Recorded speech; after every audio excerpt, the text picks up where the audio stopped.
Ya dok, berbicara tentang prokes, sebenarnya kan ini kita berada pada kondisi pandemi udah hampir 2 tahun terakhir saat ini dok, ini adalah tahun kedua. Mungkin masyarakat juga sudah mengalami kejenuhan sehingga mengakibatkan mulai abai terhadap prokes. Apalagi sudah ada vaksin, masyarakat merasa bahwa vaksin itu sudah aman sehingga saya tidak akan terjangkit atau terinfeksi COVID-19. Nah, bagaimana caranya agar masyarakat itu kembali lagi untuk menaati prokes itu dan sadar, dok? Ya, ini memang pekerjaan yang tidak ringan dan tidak bisa sekali sekali kita lakukan, Mbak. Jadi prokes ini kan problemnya di awal-awal masyarakat masih ada sisa ya 20-30% itu masih abai dan bahkan tidak percaya ya bahwa coronavirus itu ada ya sehingga tidak melakukan prokes. Nah, sekarang yang sudah melakukan prokes mungkin karena sudah divaksin atau kasusnya sekarang sudah mulai menurun, itu kemudian agak kendor begitu. Nah, terus-menerus mengingatkan supaya tidak kendor ini memang tidak mudah. Dan saya yakin ini bukan hanya tugas yang bisa diselesaikan oleh petugas kesehatan ya atau aparat pemerintah. Tidak bisa. Tetap seluruh komponen masyarakat, pimpinan-pimpinan masyarakat ya, itu harus ambil bagian ya.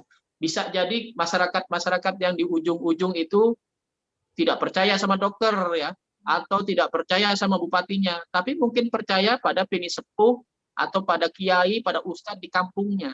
Nah, jadi keikutsertaan pimpinan-pimpinan di komunitas terkecil itu penting untuk kesehatan ini. Kalau tidak, maka kita terus-menerus nanti akan berulang lonjakan-lonjakan kasus. Nah, pemerintah kan sudah melaksanakan strategi PPKM Mikro.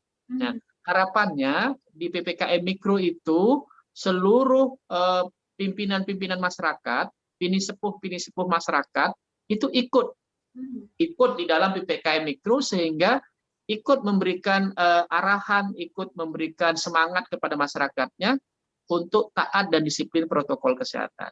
Kalau bukan pimpinan masyarakat setempat itu kadang-kadang nggak didengerin, Mbak. Masyarakat misalnya ya dulu di awal-awal kasus itu ada masalah yang cukup serius di Surabaya itu. Kawan-kawan yang terkumpul dalam komunitas bonik itu banyak tidak percaya COVID.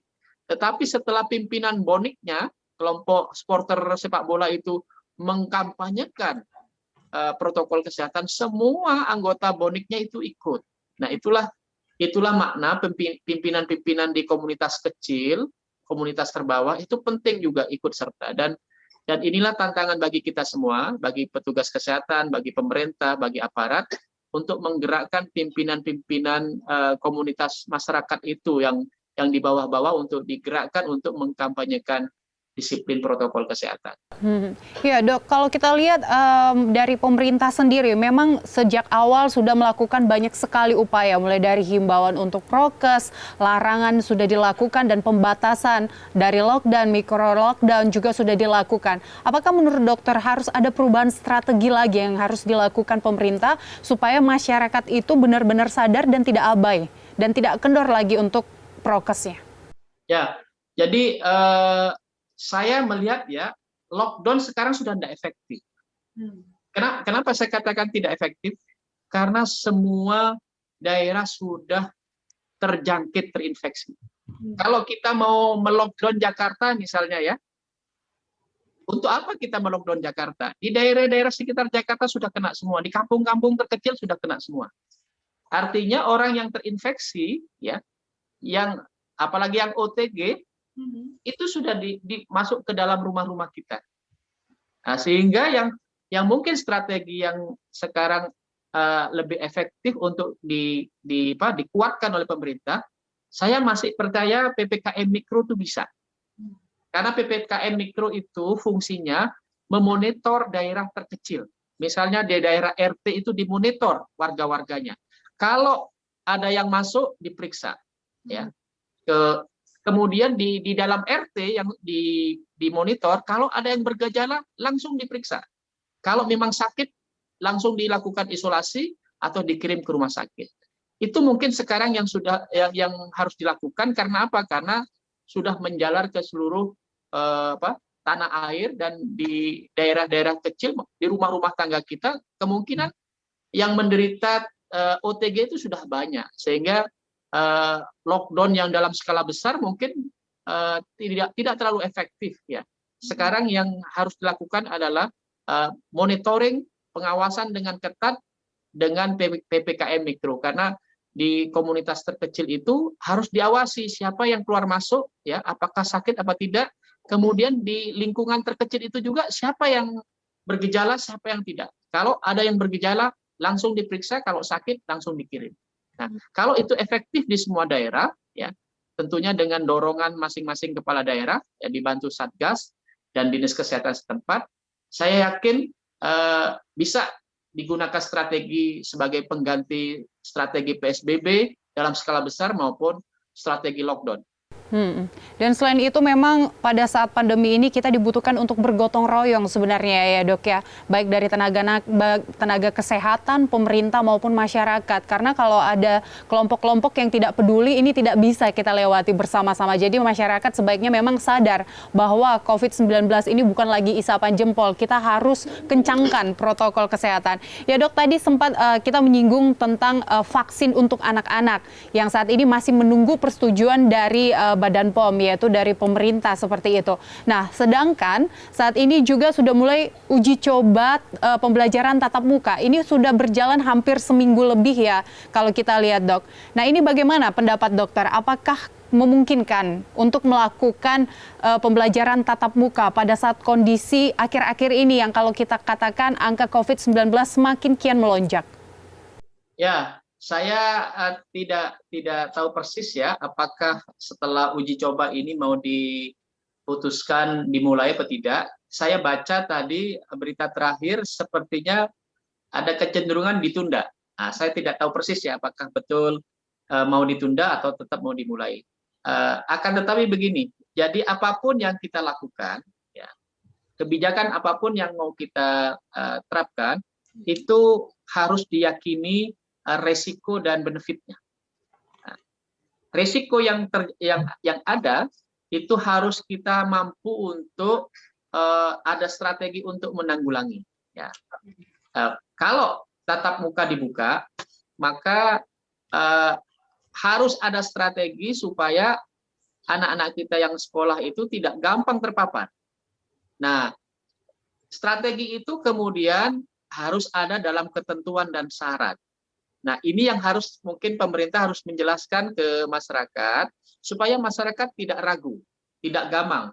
Apa ketentuan dan syarat kalau sekolah tatap muka itu dibuka? Nah, kalau ketentuan dan syarat ini dijelaskan ke masyarakat dan masyarakat kemudian menerima dengan baik, pasti masyarakat tidak akan mempertanyakan dan tidak akan protes. Jadi komunikasi pemerintah untuk menjelaskan strategi dalam arti ketentuan dan syarat kalau sekolah ini dibuka. Karena begini Mbak, yang saya khawatirkan sekarang ini karena sudah terlalu lama anak-anak kita di rumah, anak-anak kita ini secara psikologis kemudian menjadi bosan di rumah. Nah, karena menjadi bosan, kemudian dia cenderung akan bermain keluar. Atau dia minta bermain keluar dan mungkin bapak ibunya malah membawa ke tempat seperti tempat belanja, tempat mall ya, tempat wisata. Ini juga tidak menguntungkan bagi anak-anak ya. Atau anak-anak kemudian secara bebas berani sekali keluar rumah kemudian main dengan tetangga, itu juga tidak menguntungkan bagi anak-anak karena disitulah juga gampang terkena infeksi COVID. Kami mengamati, mungkin semua orang mengamati banyak mall yang tetap anak-anak juga ada di situ. Banyak tempat wisata anak-anak juga ada di situ. Artinya begini, kalau memang pemerintah mau membuka sekolah, ya, mungkin ada baiknya sekolah itu dijadikan strategi sebagai saluran tempat yang aman beraktivitas anak daripada anak kemudian main di kampungnya, ya, kemudian ke tempat-tempat yang kemungkinan bisa tertular, atau ke tempat-tempat dibawa ke tempat-tempat wisata atau dibawa ke tempat-tempat belanja. Mungkin masuk ke sekolah, tetapi sekolah ya harus dijamin keamanannya. Nah, ini yang saya katakan tadi, strateginya gimana, ketentuan dan syaratnya gimana supaya kalau anak masuk ke sekolah itu ya itu betul-betul dijamin keamanannya. Nah, misalnya ya harus pakai masker dan lain-lain ya. Kemudian sterilisasi di sekolah, di ruangannya itu dilakukan dengan baik ya. Gurunya membina dengan baik, tempat cuci tangannya baik, toiletnya dibagusin supaya bersih dan sehat. Nah, itu harus ada ketentuan dan syarat yang jelas dari pemerintah supaya masyarakat kemudian tidak gamang, tidak ragu kalau sekolah dibuka. Bahkan mungkin orang tua merasa, ini kalau disalurkan ke sekolah, anak-anak kita akan lebih aman daripada kemudian jalan-jalan di kampungnya, atau jalan-jalan ke tempat wisata, atau jalan-jalan ke tempat belanja. Mungkin alternatif sekolah ini akan jauh lebih aman kalau dipersiapkan dengan baik, dengan strategi yang baik, dengan ketentuan syarat yang baik.